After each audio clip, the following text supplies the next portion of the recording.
listeners. Welcome to Grief Out Loud. Remember the last time you tried to talk about grief and suddenly everybody left the room? Grief Out Loud is opening up this often avoided conversation because grief is hard enough without having to go through it alone. We bring you a mix of personal stories, tips for supporting children, teens, and yourself, and interviews with professionals in the grief world. Platitude and cliche-free, we promise. Grief Out Loud is hosted by me, Jana Cristofero, and produced by Dougy Center, the National Grief Center for Children and Families in Portland, Oregon.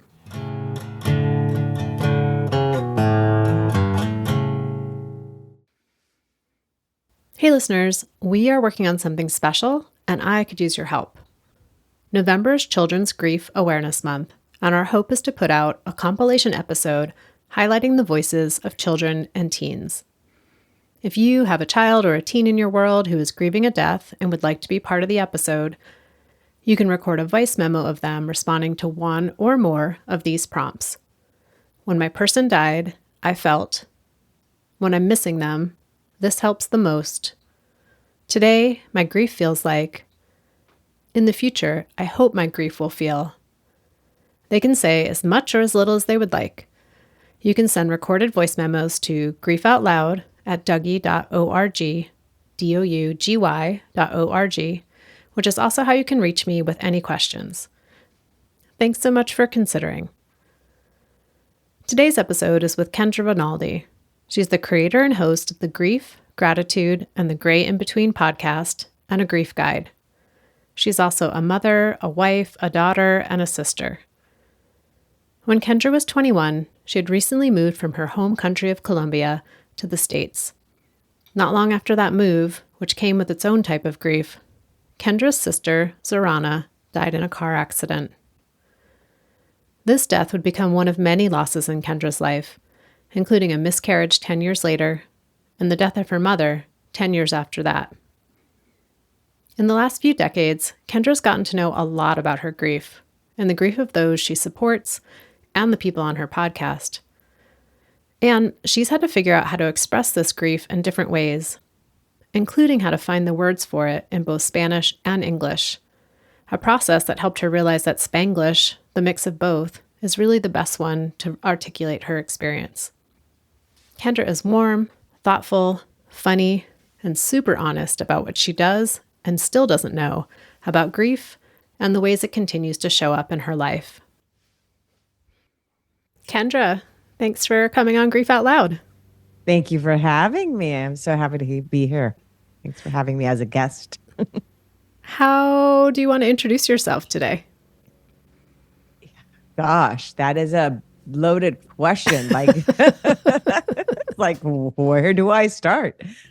I am Kendra Rinaldi, and I currently live in Dallas, Texas. I'm from Colombia, South America. Moved to the States 30 years ago after high school. So that was probably my first major grief experience, was the relocating and coming on my own to this country. So I am married, have 2 kids, teenagers, 2 dogs, and my life right now revolves around my family quite a bit. And so it's good to have some pieces that are also mine and to be able to serve in the ways that I feel I can best serve, which are being a grief coach and having a grief podcast, since so much of the other things are about my kids. So that's a little bit about me. Well, I know we're going to talk quite a bit about your podcast, Grief, Gratitude, and the Gray in Between, a little bit later in our conversation, but I wondered if you wanted to tell us about some of the deaths that you've experienced and who were you when each of those happened? So the first, let's say, major death experience would be my sister Zorana's death. I was 21. She was 18. She died in a car accident, so it was something sudden and unexpected. I was in the U.S. She also was in the U.S. at that moment. We were not in the same cities or states. She was in Seattle. I was in California at that time. And so dealing with her death as a teenage, well, I was not a teenager, I was 21, as a young woman, I guess, was very odd to me. I had not really known what this type of grief was, even though I had had friends die just a year prior. This type of grief of a sister, of someone that was my confidant, the also the person that I would fight with the most, and how many things changed, especially in family dynamics because of her death and all these secondary losses that come from that. That was something that I learned a lot from at this very young age, and having to really grieve pretty much on my own because my family was still living in Colombia. So that was awakening. So that was in what is it? That was in 1996.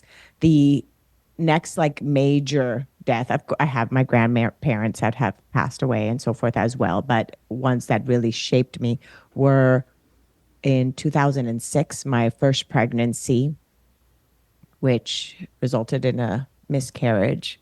And that was the first time that then I saw my husband also grieve, and really seeing this side not only of myself and my own grief, and the grief again here of the expectations of the ideas. This was a little bit of a different grief, not only grieving the child, but the all the ideas we had already made and plans in our heads of what life was going to look like with a child in our lives. And then also experiencing the grief every time I would share with someone that I had to share the news with people I worked with. I worked with children at that time as well. And so seeing the parents' reaction when I'd have to share, and so seeing their grief as I'm sharing my own, that was very unique and eye-opening as well for me. And then the most recent one of these major deaths and was 10 years after that, which was my mom's passing in 2016. And her grief, that grief started some months prior because it was after her diagnosis, her cancer diagnosis, knowing that it was terminal, it was pancreatic cancer. And so experiencing that, how do you call this? Like just that awareness of knowing every day that the end was going to be near was very different than, for example, my sister's death. And here I was, not only uh, a child losing the mother, but I was a mother as well, having to then navigate the grief not only of myself but of my children, helping them navigate their grief. So that was probably what was really unique of these three major griefs in our family, was just who I was at that time really did define how I navigated each of these experiences. It's such a good reminder that grief doesn't happen outside the context in which it's occurring, and that who we are in a different places in our lives, who's in our kind of inner circle that we're navigating at the time, all those play a role in some way in how the grief shows up for us internally and externally. I have more I want to ask you about those different experiences, Kendra, but it just really struck me that 1996, 2006, 2016, every 10 years. I wonder what that's meant for you.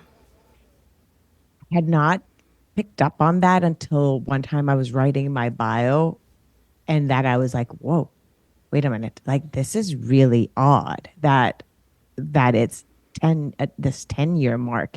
And I am somebody that observes signs or patterns in life. And I was like, this is I wonder why, these different changes, major changes in this life. Now, it's not that I'm like thinking, oh my gosh, now in 2026 is something. And it's not like I'm thinking that way, but it was very, yeah, canning to me as well. Like you did pick up on that, on the every 10 years, something major.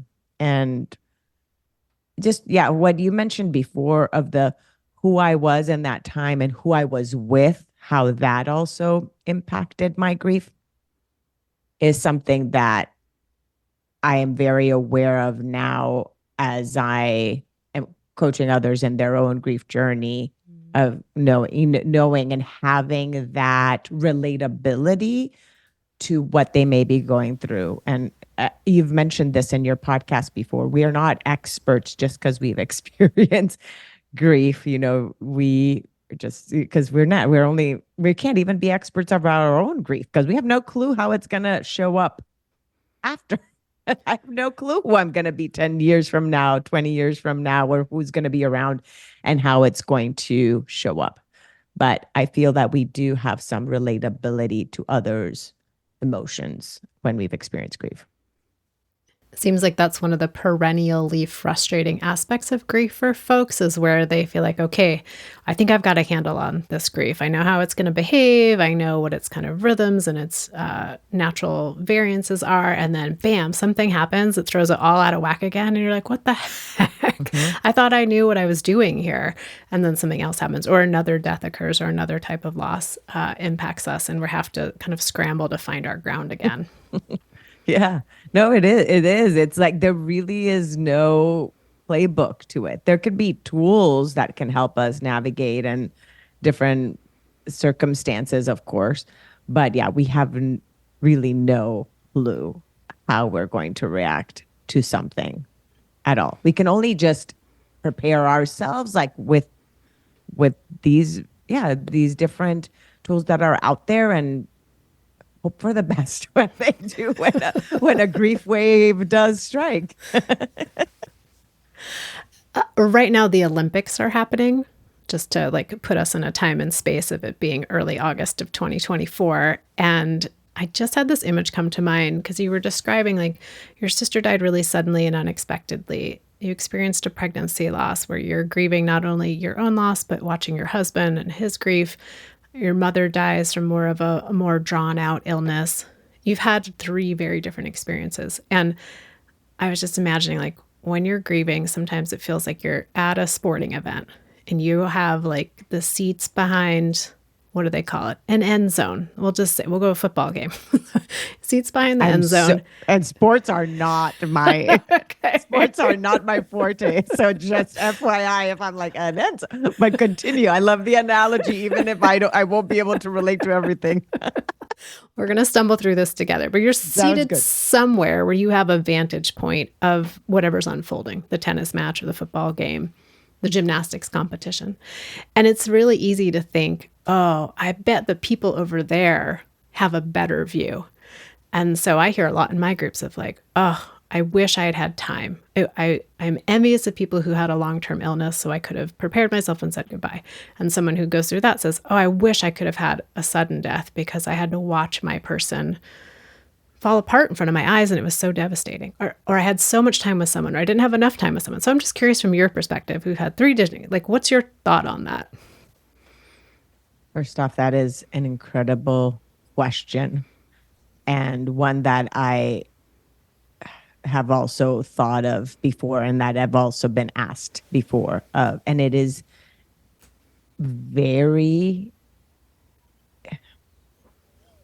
it's very different and unique, of course, to everybody. I can only say from my own perspective that a drawn out illness, like for example, with my mom's passing, it was as if our life had to be on pause for all those months. And so there were a lot of factors that changed in those 8-9 months of from her diagnosis to her death that impacted our lives during that time. Yes, we got to spend more time with her, but also the phone would ring. Like the phone could not be,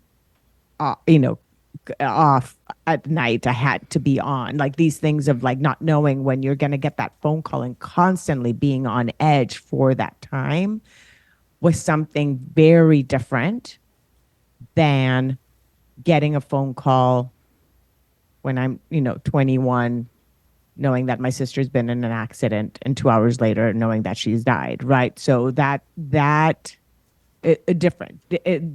in its own way, and that in itself was traumatic and shocking, but it was this little 2 hour window of being on edge. The other one felt like a 9 month window of being on edge. So, and then with my pregnancy, the miscarriage, I knew it was like a 2 day, like weekend waiting of also my life on pause of not knowing when it was going to start occurring, knowing that the pregnancy was no longer viable, and then just staying home and not knowing when it was going to happen and putting my life on pause then to allow it to just occur. I was like, there's no way I can be in the gym with children. I worked with children in a gym facility. I'm like, if it happens then, like, what do I do? Right. So once I found out, then I just like put it on hold. So that's my perspective, that I feel that long drawn ones just make us be holding out on a lot of other aspects of our life as well, holding back. Yeah. So like putting certain things on pause, but also being on like super high alert at the Super same high. time. So it's like you're frozen and you're anxious. Yes, at the same time. Yes. So it's very different. Again, yes, there's so many benefits of that part of spending time and doing this but that was the personally my observation of those three different instances of my own life. I wanted to go back to the time when you're 21. You get the call that your sister has been in an accident, 2 hours later that she has died. You are living in a different country than the rest of your family, very new to you country. And I was wondering, what was it like to be living somewhere totally different and going through a grief process? I think that the hardest at that time, at least, was the fact of not being able to travel frequently to be with with my family, or even calling frequently, because back then it was calling cards. So, so I did live with my grandmother. So I did live with a family member, but my parents, my siblings were all in Colombia as I'm here. I was in the US. Even though like we did get to spend like that first month or so right after her passing, since it was December, I was already out of the semester had finished. I got to spend that first few, weeks and month with my family, with my fresh grief. Coming back into a college scenario the next semester and being a 21-year-old who had just gone through something so big in a college setting, which maybe a lot of people had not had something like that happen, or at least me not knowing, it felt very isolating, and not knowing that the emotions that I was having were grief. I did not know that that's what I was feeling. I can only know now as an adult, and because I'm in this space that I can go back to and thinking that. But I remember standing once at a coffee shop waiting for a coffee, and all of a sudden starting to just cry. And I had no clue what was going on. I had no clue. And I just thought I was depressed. Like I did not know that that was grief. So that was very hard in the fact that I really didn't have someone to fully talk to in my day to day about how I was feeling and whether that was normal in my scenario. Literally thought it was depression. And it was through writing letters to my sister at 20. That's what I would do. I would just write, because since we lived long distance before and that's how we would communicate before, I just kept on doing that, writing her letters and letting her know what I was feeling, and again, and how I missed her and what I was doing. That I myself took my grief journey and mourning process into uh, that tool of writing poems, writing her letters. So even though I was young and even though I was alone, something within me and of my own persona and of my own just being found a way through, even if I did not know that what I was feeling was grief. So it equipped my own being, equipped me with the capacity of navigating this journey of grief. Yeah, that you were really able to find that kind of natural, instinctual way. Yes. Yes. Because nobody was telling me the what to do. Because again, I didn't have my parents, right? Nobody took me to therapy. Nobody took, I was I was a 21-year-old. I'm out. So yes, I had to figure it out on my own. And I think that we all have, we all have that capacity. It's just a matter of really allowing it to just flow. And sometimes we just need a little nudge in the right direction. But we all have that innate capacity of being able to go through hard things. What kinds of things would you write to your sister in those letters? Just how much I missed her, just the day to day, what was going on in my life. Like a diary, instead of Dear Diary, I would just write Dear Zorana, and then I would just say about my day. That was what I would write in the letters. And then in one of the poems I wrote was on my drive back to my home. With again, I lived with my grandmother. It was on the Pacific Coast Highway from my college to my grandmother's house, and could see the sunset. And I'm sitting there. Oh, I would talk to myself too in the car. She'd not to myself, to her being her presence. And so I was like looking at the sunset, and then I was like, started thinking of her. And then I started out loud, just talking. And I said this in Spanish. I started just writing a poem, but it was really a conversation because the moment I got home and I wrote it down, it was basically something like, in the sunset, I saw your face looking at me. Again, I wrote this in Spanish, so I'm translating as I'm speaking it.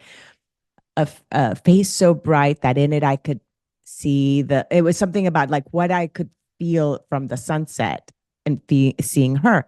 And then the other part of the poem was a response. And it was like, you think I've abandoned you, how mistaken you are. I'm with you when you sleep, and like, and all these things. And it was as if she had responded to me. And again, this is me at 21. Like I really, I look back and I am so proud of that 21-year-old. I really am. And I embrace her, and I just send her so much love of that version of me then that was able to go through that. And I think all of us have to have grace with ourselves and with whoever we were in any period of our lives. What we had access to at the time. You mentioned earlier that Zorana was your confidant, and she was also the person you fought with. Did you have any fights with her in these like letter writing continued conversations?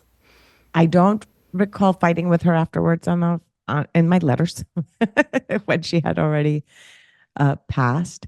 There were, so because she was my friend and my friend and also the person I fought with, what did occur was I no longer had that. She was 2 years younger than me. My other siblings are way younger. My other sister was 12 years old at that time, and my brother was 8. So it was a huge difference. They couldn't be what she was to me at that particular moment of my life. And so in that moment, my mom became my confidant. Like whenever I talk on the phone, it was to her that I would say which boy I liked, things I had never done before, ever. Like I had never told my mom like who I liked, because that's stuff I would tell my sister. And then to my dad, then my dad became who I would fight with, who I'd have arguments with. It was still a safe space because it was my father. I could, it's like, there's love. So that was something that I did observe when it was happening, that I'm like, this is really interesting that this is happening. I feel like as if they've taken on the role she was. So I did have that insight then of knowing that I felt that this is what had happened, is that the family dynamics had shifted because she was no longer there. And just her no longer being in our lives also then shifted now what my relationship, of course, is with my brother and my sister, right? The younger ones. It's like a completely different story than it would have been had Zorana still been living. I don't know what it would have been. I have no clue, but it's definitely very different because we're all very, very close, regardless of the gap in age. The other thing I've been thinking about is this idea of bilingual grieving. You know, you said that the poem that you wrote was in Spanish and then you were translating it in your head for us. And have you noticed a difference between grieving in Spanish or talking about grief in Spanish versus grieving in English or talking about grief in English? Because those major deaths, especially my sister's, all had occurred when I already lived in the States. I think I talk more about grief itself in English, and actually I like the words that there are a differentiation between grief and mourning in English more than there is really a defined word in words in Spanish to define that. Like it's luto and duelo, but they really, like when I look at them, like they don't really match the definitions of mourning and grieving. So I'm more comfortable with the terminology and speaking about grief in English than I am in Spanish. But when I'm talking about death itself, I'm comfortable. Either language fits for me. Again, I grew up in a bilingual household. So honestly, you know which language fits the best? It's Spanglish. Spanglish fits the best. That's the best fit when I'm talking about grief. Talking to someone that knows both languages, it just makes it just flow without me having to sometimes think of a word or try to translate. And I don't know which language I think of in general. Some words so yes, speaking in Spanglish would be my most comfortable way of expressing any grief topics.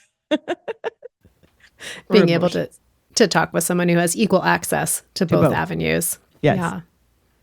Yeah. Was there anything you noticed or continue to notice about how grief is approached or responded to or just treated differently in your home country versus the States? I think that in the States, there is a wider range of cultures and religions that are represented.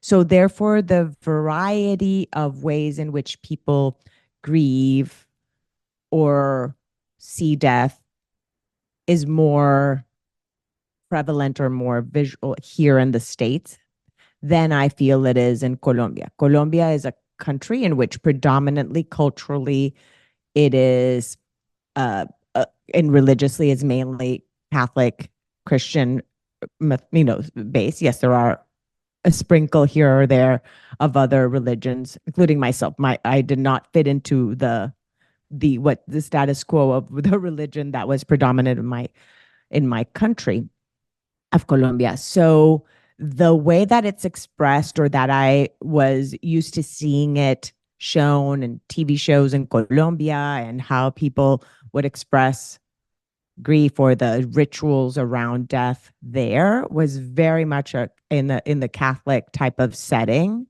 of my country. Here in the States, I could see a wider array of representations of it. So therefore, it was, let's say, uh, more acceptable to see a different way in which you may express the grief that you're, going through, or the way that you may, the rituals that you may have in your own cultures or religions, because of that diversity that there is in this country. So take us to the origin story of your podcast, Grief, Gratitude, and the Great in Between, and your work as a grief coach, grief guide, knowing that you come in with so much of your own personal experience. But I imagine there was a time where it started to shift into like, oh, how could I maybe use this to support other people? So the grief podcast, the Grief, Gratitude, and the Gray in Between podcast was born in March of 2020. That's the first episode that was launched right before the pandemic hit. So, or yeah, it was right before the pandemic hit. I had started recording and then the pandemic hit. And I was like, oh, okay. Now it's going to be really easy to contact people because they can't say they're going to work. I was able to record a lot of episodes because people were home. I didn't have to wait for them to get home from work to record. So, so, so that was a blessing there. But how it was born was really out of this curiosity of wanting to know people's stories and journeys and what had helped them in their journey. And if what I had thought of in my own, kind of grief, being a grief guide, grief facilitator and coach, of seeing how much impact there is in the way that we grew up believing about death, how that impacts the way that we grieve, as well as what our current beliefs are about death. Like sometimes the way we grow up and with the beliefs that our parents or grandparents or culture imposes on us may not match how we want to feel about death now or about the afterlife. It might not match.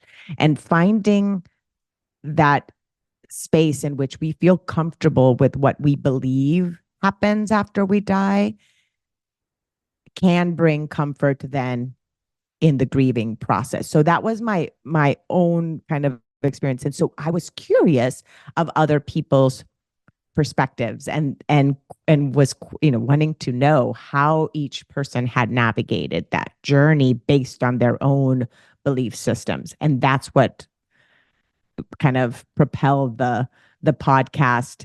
And I was originally just going to do something like on Facebook Live, like just to ask friends and just kind of have Facebook Live conversations. And then my brother launched a podcast, and I'm like, oh, I could do it that way. And then that's how it is. So, and then it just was in my own curiosity. I was like, what? This is also a tool for others so that they don't feel alone.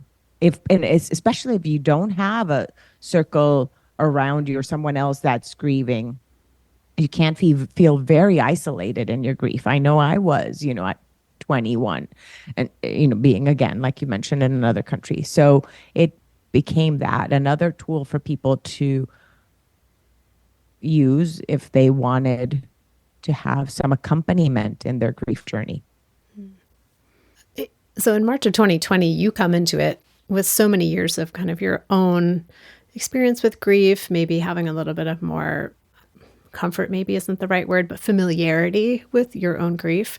And in the 4 years since starting the show, what has changed for you and your understanding of grief, maybe grief in general or your personal grief? I think it's been more confirmations than that have occurred in these last 4 years of having it. It's really seeing that grief is unique, that everybody experiences it differently based on who they are. So therefore, your expression of grief is unique and just as unique as you are. So that has been more of what's occurred, is more of that confirmation of that. And then seeing that there are patterns and there's certain tools that for a lot of people end up aiding that process. And one of those being community, being a huge one in some type of support and in their journey. And also continued connection with the loved one that's passed. Those are the things that I feel are common in all the interviews I've had. But what about you? Like, have you noticed if there's patterns like that for you? Yeah, I mean, I've been doing this for 22 years, and so I say yes, but then there's like 8,000 patterns converging in my mind at Mm. once. So I'm having a moment to like think if I can pull one out. I think there's an arc that seems not universal but common of death occurs or some non-death loss occurs, some major Mhm. grief comes into someone's life, and there's so much striving and scrambling to erase the grief feeling at the beginning, right? Like, how do I get rid of this? Like, I've touched this hot stove. How do I get my hand off this hot stove?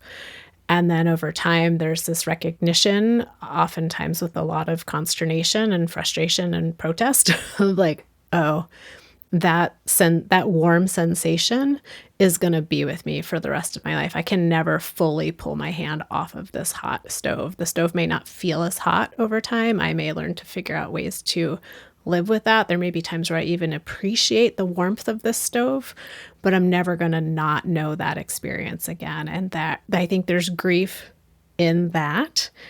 And then as the hot stove does maybe get a little cooler, there's grief in that. How could I get to this place where I'm not feeling the intensity of that burn? And then there's grief in that. And so I think for Mm. me, the commonality is the grief that comes with our grief as our grief changes and how Ooh. confusing that is for people. So that's my synergistic theme for today. Ask me tomorrow, I have a different answer for you. No, I love what you just said because it's so true. Someone even just mentioned the other day, I was on saying I was on vacation and I felt really guilty that there were days in which I didn't think of my loved one while I was on vacation. I just won't say the relationship of that particular person, just in case they're hearing the podcast, then they don't know who I'm talking about. But that that I didn't think of them while I was on vacation and I felt guilty. So what you just said of the grief of knowing that your grief has transformed and changed, I had not thought of that type of grief. So thank you for sharing that. Well, and I would 100% agree with community and ongoing connection. And I think that's where people, as they get to that place of realizing, like, oh, this grief's coming with me Mm. for a long time. What are the ways that I can feel supported in that community? And I have permission and opportunity to maintain a connection with that person who died if I want to. If you want And to. I think that's another piece that's really important, especially for folks who maybe had a very complicated, estranged, challenged relationship with the person who died, to be like, do I want to maintain a connection with this person who has died? And which part of that connection do I want to engage in? So I think there can be moments of freedom as well for folks in recognizing that it's not necessarily a one-sided relationship once the person has died, but in a sense, you do get to exert more choice and some control in that relationship. And that also comes with a lot of grief on top of the Mm-hmm. grief. Mm-hmm. That is such a good point. I'm curious, Kendra, because there are a lot of terms flying around in the grief world. There's grief therapy, there's grief counseling, there's peer grief support groups, there's grief guiding, there's grief coaching, there's grief, like, tell me about what it is you do and what that term means Mhm. for folks who are So, listening. yeah. So when I was a grief facilitator for a nonprofit organization, I was a facilitator. I was literally just a person that would just moderate a conversation within peer-based support of people were there for peer-based support. There was a program and I would moderate the conversation, which I believe that's probably how the Dougie Center works as well. So it was that type of organization here in the Dallas area. And I would do that. So that was facilitating these conversations. I still do that as well at times, like if I do something on Zoom and kind of bring people together that want to be able to share and then facilitate those conversations. Now, as a grief guide, or again, those words we do throw around very lightly. I come with my own insights and my own experiences into the dynamics of myself and the client. I don't come with a degree in social work or a degree in therapy. I come with empathy and compassion and being able to be there for the individual and honoring their space and holding space for their grief. So as a grief guide, it's an accompaniment for that individual, which any of us can be. If we're someone's friend or relative, all of us can be someone else's person. And so I can be that for someone that may not feel that connection with someone else in their circle. How has that work changed you? Being of service to someone else is probably one of the major shifts that's helped, or major gosh, I am running out of words. I'm thinking in which language am I even thinking in? I'm like, am I thinking in Spanish? I'm like, I keep up. It is one of the things that has been instrumental. That's what in my own grief transformation and in my own, I don't like to use the word healing sometimes because it's not like there was something wrong with grieving. It's just like there's nothing wrong with feeling joy or sadness. So I don't like to say that, but it has aided my own transformation and relationship to my own grief, being someone that is serving someone else in their grief journey, both in the podcast space as well as in the being a grief guide. So that's been, in a personal sense, just huge for me. I appreciate you articulating that, and that it reflects so much of what I see in our groups, that because our groups are ongoing and people can join and stay for as long as they find it to be helpful or as long as their schedule allows. And there's a shift I can sometimes see for folks who come into the group needing the support and they're there just to absorb it as much as they can. And then over time, there's a shift for them where they begin to be the one who's providing the support and people are looking to them for comfort and sometimes advice. And that I think ends up being a big part of their own deepening of relationship to their grief and having a relationship with their grief that feels more tenable in a way, is knowing that they can now use their experience to support someone else and ease their way. So thanks for articulating what I see all the time and forget to think about sometimes. So one of my last questions to you is, what is hard about doing a podcast about grief? Well, we were talking before we started recording, and I shared with you what is the hardest part for me. It's editing. I don't find it hard to talk about grief or death at all. I find it. I mean, people might think that it's just so depressing, and I don't. I find it just so bonding. I feel as this connection and bond, and my heart just feels so full, and I feel like I'm living in a purpose. So therefore, it doesn't feel draining as I would think it could be because of the topic.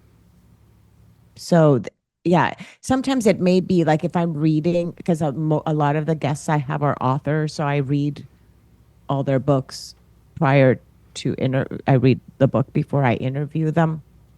So if the story is heavy or like that, the preparation for the interview, if I'm reading something that brings up things in me and emotions in me in the reading part, that might be a little hard. But really, honestly, it's the post-production that's the hardest. That's the reality. And promoting it and doing all the social media stuff of trying to, that's the hardest for me, not the actual sitting down and talking to someone about their grief or their own experience with it. That's not hard for me. What about for you? You see, I'm asking you the questions, but what is it for you as when you're sitting with a guest? I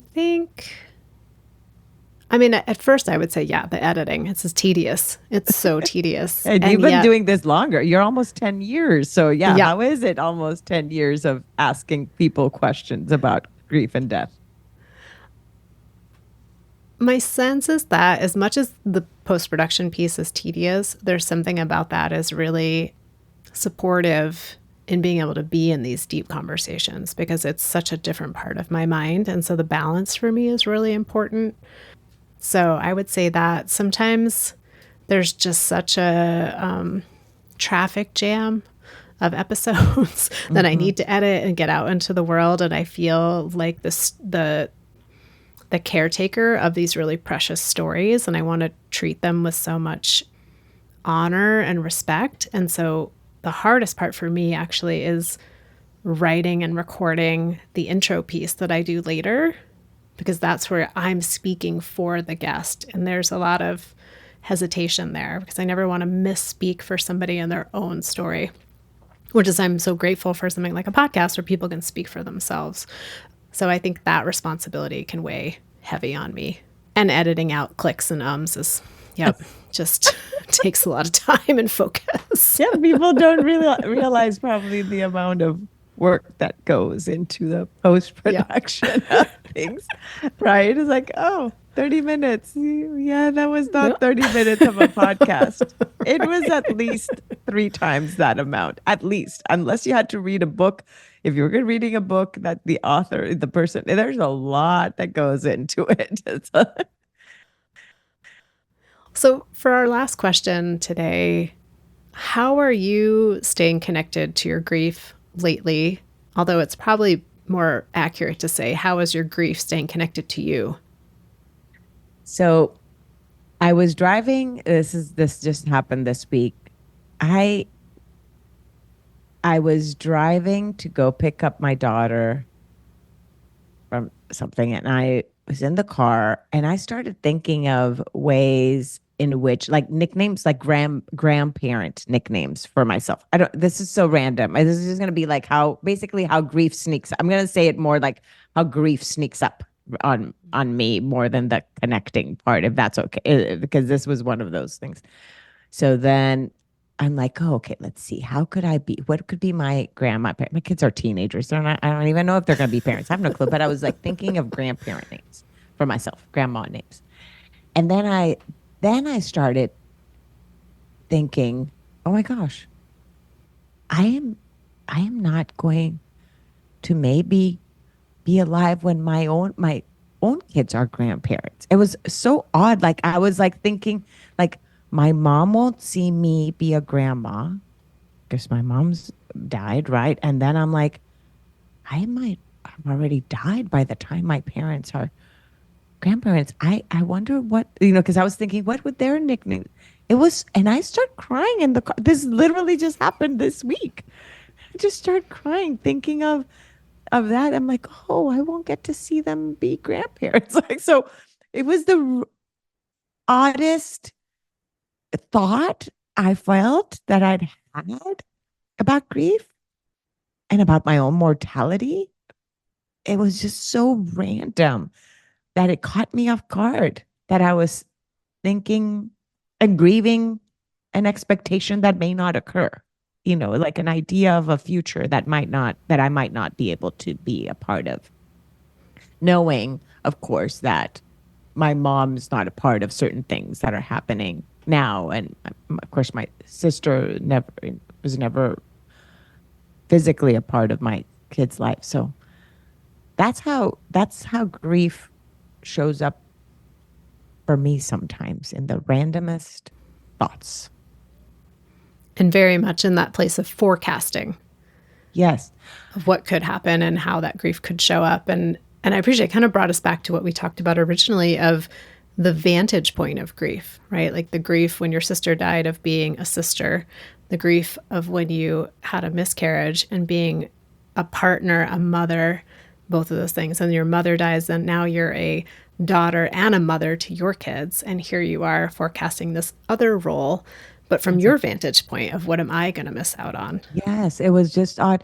And the other way that it's shown up, grief has shown up or come to me lately has been also in grieving certain parts of me still that I don't bring back into my life of my personality that I get to see in other circles of my life, like with my childhood friends and seeing that fun part of me. And just, I, that part of grief showing up in that way lately has been something that has also caught me off guard. But then I'm like, I've used it as cues to shift things in my present as well. Okay, so if I'm missing more of that spunky side of me, how can I bring some of that part of me into my present? So not only the forecasting part of my grief, but going back in time and grieving the who I was at certain aspects of my time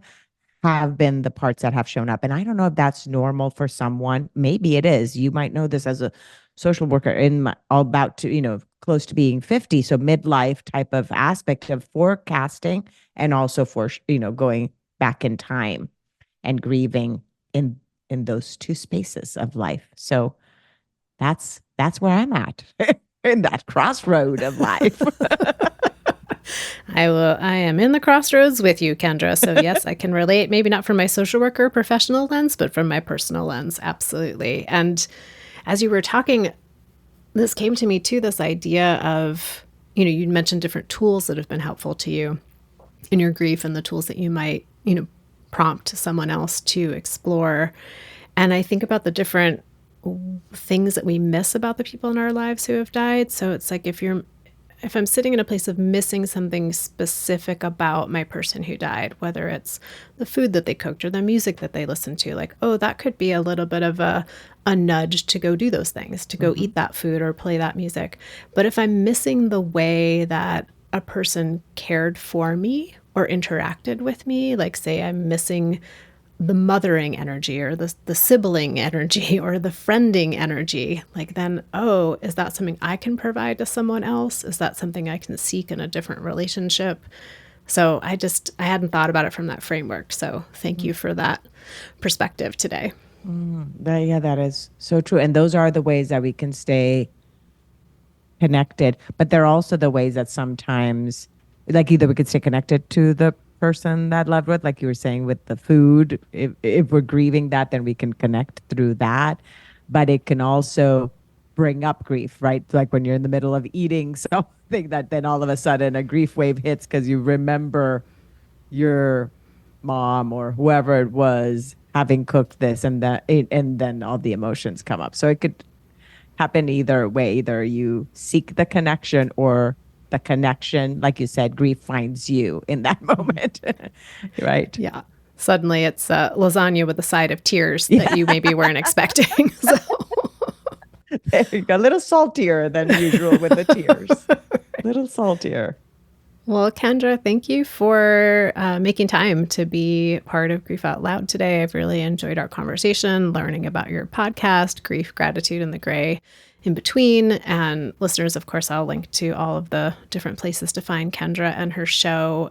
Is there anywhere in particular you want listeners to go to connect with you? They could just go to the website and then they can find whichever one of the platforms best suits them and their listening styles. YouTube is also, I also have it there if by chance people like to read like closed captions.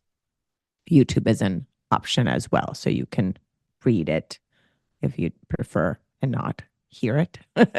Or for the, actually one, I had an episode of someone whose husband is deaf, and so YouTube is the way that all her people are going to be able to hear, quote unquote, the episode that we recorded. So lots of different avenues to access it. And listeners, we gave you a little forecast with Kendra starting to ask me questions, but I will get to be a guest on her show in the fall. So you can also hear us again there. Kendra, thank you for being part of Grief Out Loud and having this conversation with me today. Thank you so much again for the invitation and for amazing questions, making me be on the edge of my seat thinking in both English, Spanish, or in triple and Spanglish about my answers. So thank you. And listeners, I say this each and every time, but thank you for being part of the show. Thank you for the episodes that you share with friends and family, and thank you most of all for the times you email me. I love to hear from listeners. You can reach me at griefoutloud@dougy.org. It's dougy.org. That's our main website, where you can also find information about our local programming, free downloadable resources like tip sheets and activity sheets, and of course, each and every episode of Grief Out Loud. Excited to share, as always, that our podcast is sponsored in part by the Chester Stephan Endowment Fund. Thanks again for listening. We hope you'll join us again next time.